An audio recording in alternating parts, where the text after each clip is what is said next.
Welcome everyone. It's noon, so we'll go ahead and get started. People may continue to sign on, and that is just fine.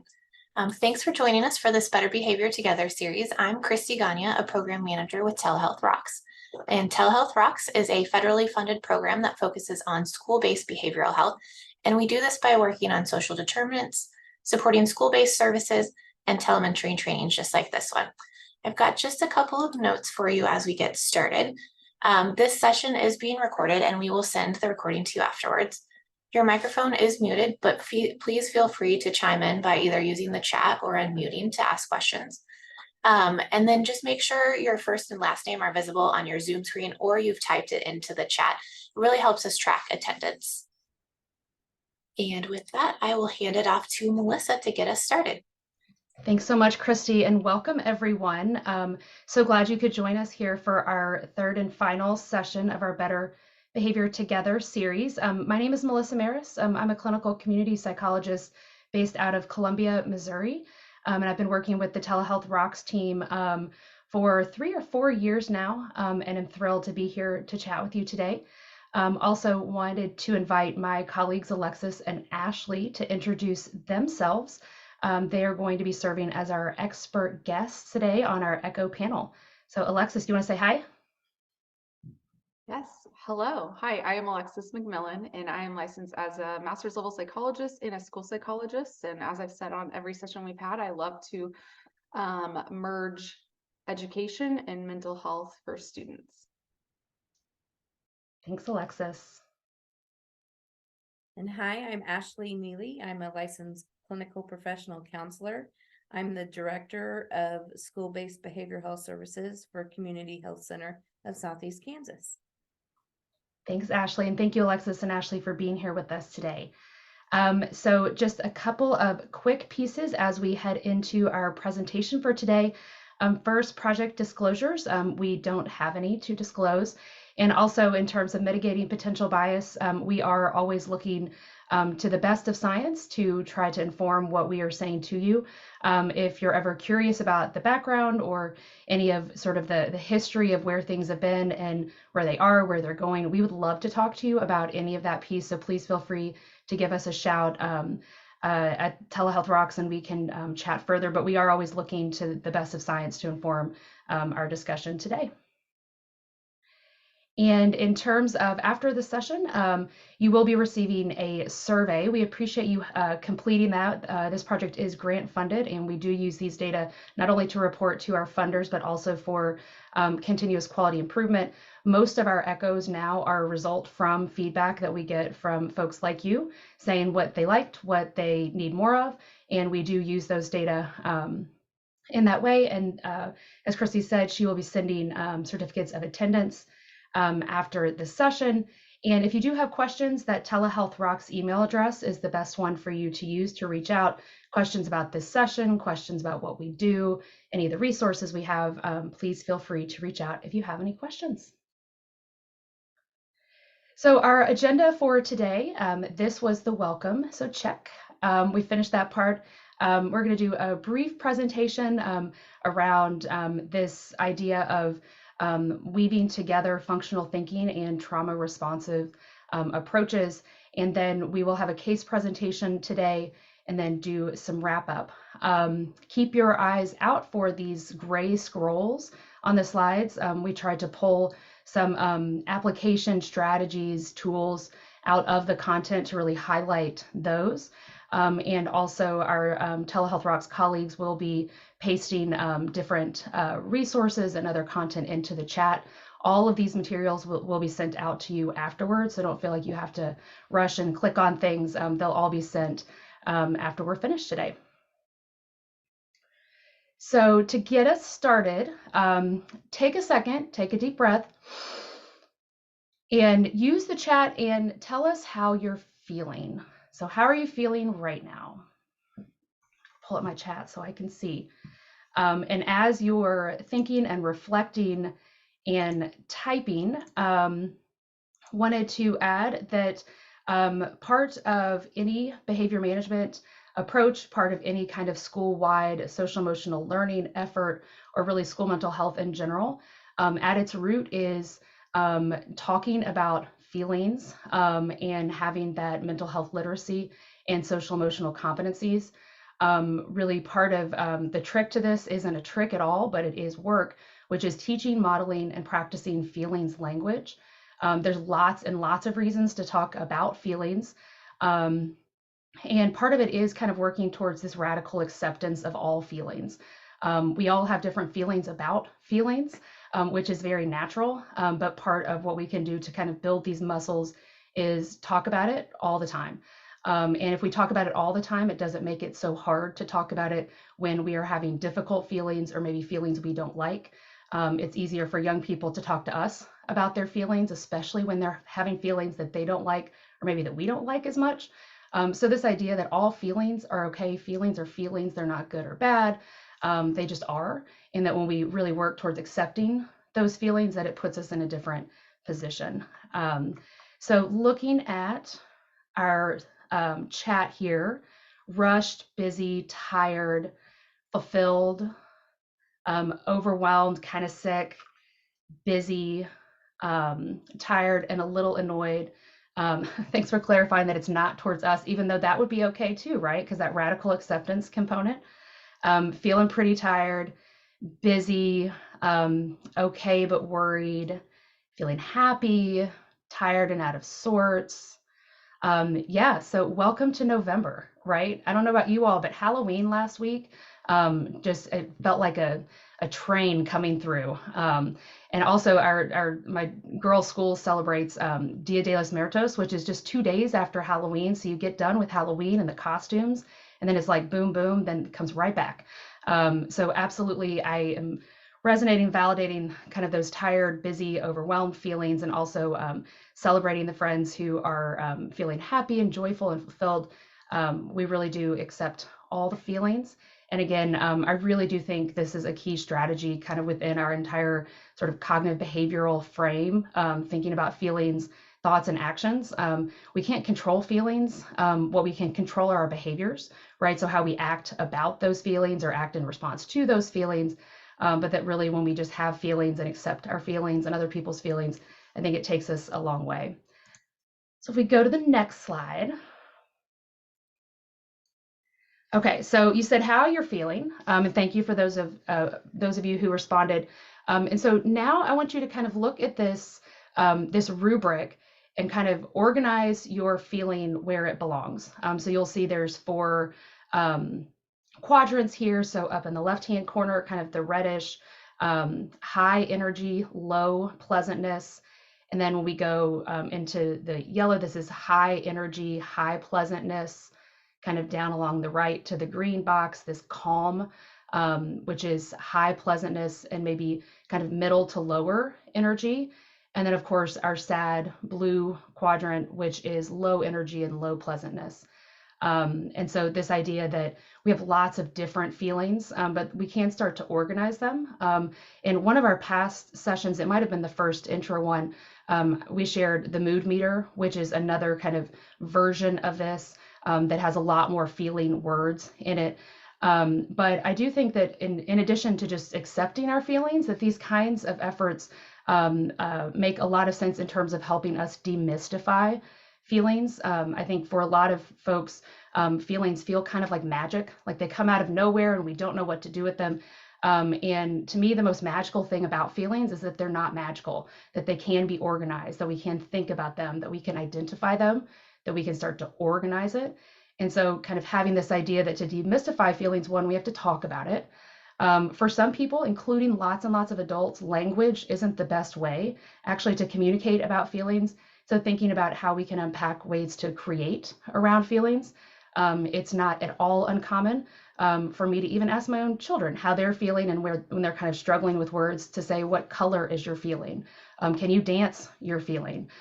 So again, just kind of trying to find ways to communicate about those feelings in different ways, getting curious about it, comparing and contrasting feelings, and then organizing feelings in this kind of quadrant. And for me, part of what this helps with and what this really illustrates is how in our brain, we're kind of making sense out of feelings that, of course, our feelings come from kind of in the middle of the back of our brain, but that we do have the capacity to use our prefrontal cortex to think about our feelings, to organize them, and that helps them feel a little bit more like they're under our control, and that we can be logical about them. So if we go to the next slide, Christy.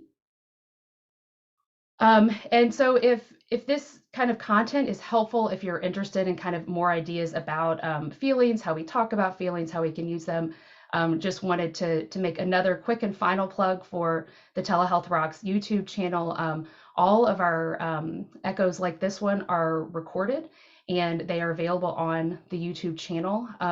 Christy and team have even gone through and kind of cut up some of the didactic components into these really, really short 2 to 3 minute blurbs with different kinds of content. And, this is the time of year when we're heading into the holidays. It's easy to get overwhelmed. Several of you all said that was how you're feeling. And this can be a quick and pretty easy kind of professional development effort if that's something that you're involved in organizing. Finding a video like one from our Telehealth Rocks YouTube channel or lots of other videos. And I think Haley's going to paste those into the chat. But finding a video that makes sense, playing it, and then doing kind of a think, pair, share kind of activity with staff, and then having them just share out potential applications, what they learned, how they're going to use this in their classroom or other contexts. And absolutely, again, please reach out if you find something that you like, but it's not quite what you want, or you need some help kind of thinking through what this might look like. We want our resources to be used. And so please feel free to reach out if that's at all helpful. And along those same lines, just wanted to share a couple of resources kind of with this idea of talking about feelings, identifying them. And so on the next slide, just wanted to highlight one of my very favorite tools, which is PBIS World. And this website definitely looks a little bit like it was created 10 years ago, but it has tons of great strategies. I think sometimes when we are talking about behaviors, particularly behaviors that are unusual, that are really big, that are very disruptive, that seem very hard to manage either with ourselves or other people, with children. Sometimes when we're having conversations about behaviors, how to manage behaviors, to increase a certain behavior or decrease another one, we just need more ideas. And this is a great place either to go if you are looking at a particular behavior and you're kind of thinking from a functional framework and you just need more ideas. And also if you're just kind of stuck and you don't really know where to go. I love going here and just kind of clicking around. Again, I experience this kind of resource as a way to consider how we can look at behaviors and look at feelings and make them more manageable, and really trying to access that logical and rational approach. So would definitely encourage you all to check this out. You just go and click on a behavior to start, and it kind of walks you through different strategies and ideas. I've gotten feedback from a lot of school friends that this kind of tool is very helpful. There are lots of others out there like this, but this one's really simple and straightforward. Again, there are different strategies to use, and sometimes what it takes is just finding different strategies and trying things out.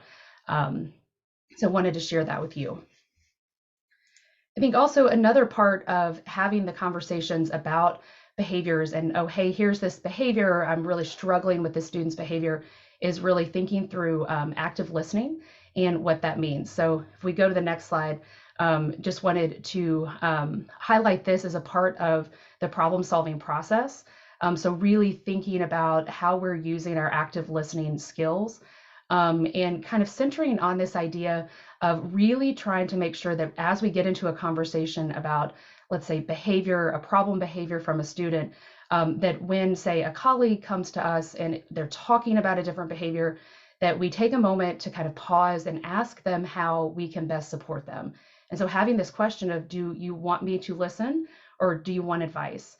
And I have a colleague and a friend who does this really well with me.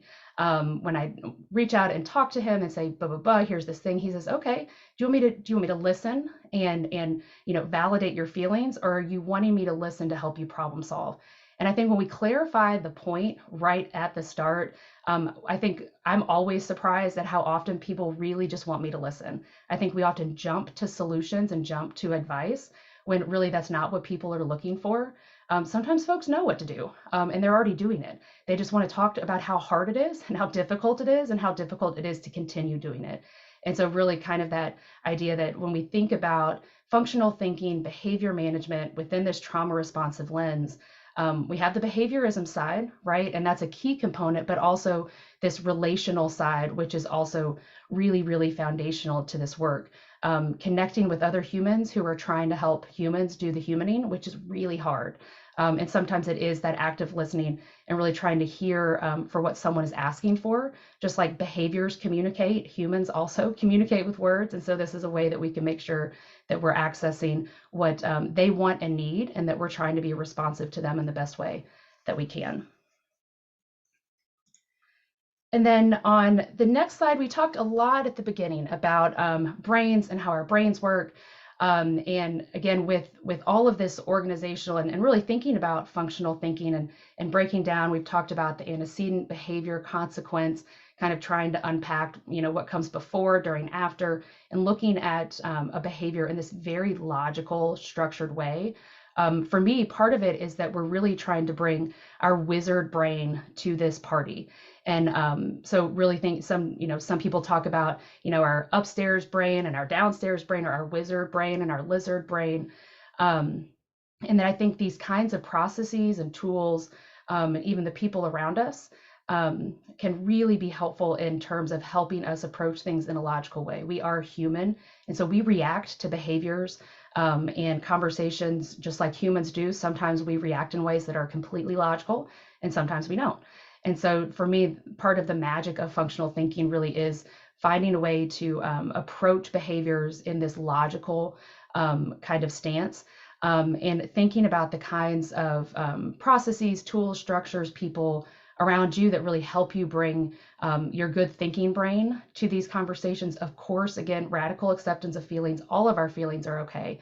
But often we're trying to feel our feelings and also be logical. It's really hard. And that's because we have brains, and that's how they work. And so thinking about these kinds of structures, even within a tiered model of support, to me, that is exactly the same approach of trying to organize kind of which things go in which boxes. And we can't do that if we're not thinking in our good prefrontal, rational, logical brain. And so just kind of remembering that part of this entire framework or approach. And if we just kind of a little bit of review too in terms of functions of behavior. So on the next slide, we've talked about this in different ways. What are the functions of behavior? This idea that there are these main functions of behavior. There's a ton of different infographics out there. We've shared several and are happy to share other ones with you. But kind of the general premises here is that all functions of behavior, so all behaviors kind of are seeking or coming from these four different things.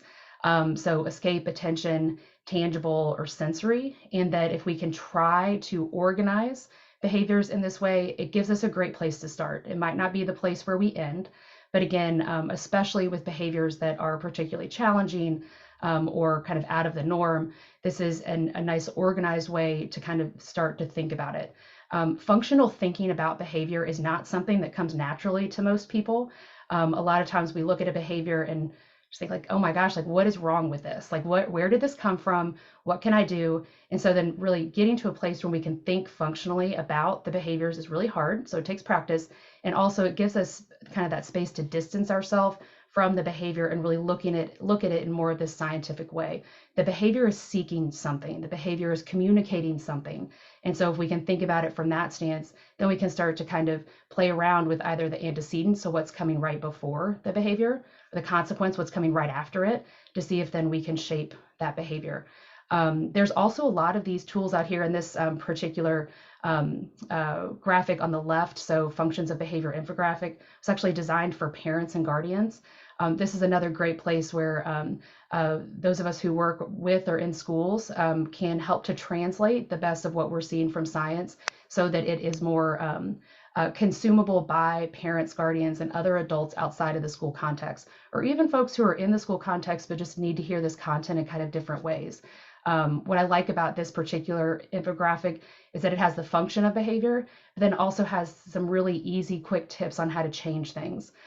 So again, if we can try to understand the behavior a little bit better, maybe we can try to choose strategies that will actually be a little bit more effective in terms of trying to increase or decrease that behavior. in the end, it makes us more effective, more efficient, and everybody, nobody has enough time. And so I think that's a piece of that, is kind of coming up with these very practical kinds of strategies. And then finally, we talked about this early on in this series, but really kind of thinking about how functional approaches best position us as the adults in the school context to control what we can best control, what's in our kind of sphere of influence. And then also think about our role as we're supporting young people in their behaviors and shaping their behaviors. And so this idea that as adults, we have the most control and influence over the situation or the context, right? So when we think about whole school kinds of approaches or whole school change, what we're talking about there is really the adults changing their behaviors to try to set up young people for their best opportunity for success. So when we're looking at a young person and saying, here's the behavior, we want this behavior to change, kind of the twist here is that for that to happen, it usually requires adults to change. And so kind of thinking about that situational component and then trying to think about where we are in terms of shaping young people's thoughts and feelings and actions, so that, again, we can kind of think about behavior from that standpoint. And sort of full circle on the next slide, just coming back to this really core component of a trauma responsive approach, which is all about regulation. It's all about regulation, right? So wherever our brain is in terms of being regulated, that's the best that we can expect from someone else. And this is this whole idea of co-regulation. So that if I'm regulated, if I'm calm, if I feel like I am in control of my body and my words, then other people are more likely to feel like they can do that too. And so again, kind of this emphasis on adults and what adults can do in the school to help support young people in their behaviors. And that this really is a partnership, so that we're never looking at a young person and saying this behavior is unacceptable and it's all yours to deal with, because we know that that's just not true. And again, that this really, I think, is about us as the grownups taking responsibility for making sure that we have our wizard brains on, that we're using our wizard brains, which means that we have to be able to regulate our own feelings and make sure that we're bringing our best brain to these conversations, so that we can support young people in getting to that place with their own bodies and their brains and managing their own behaviors.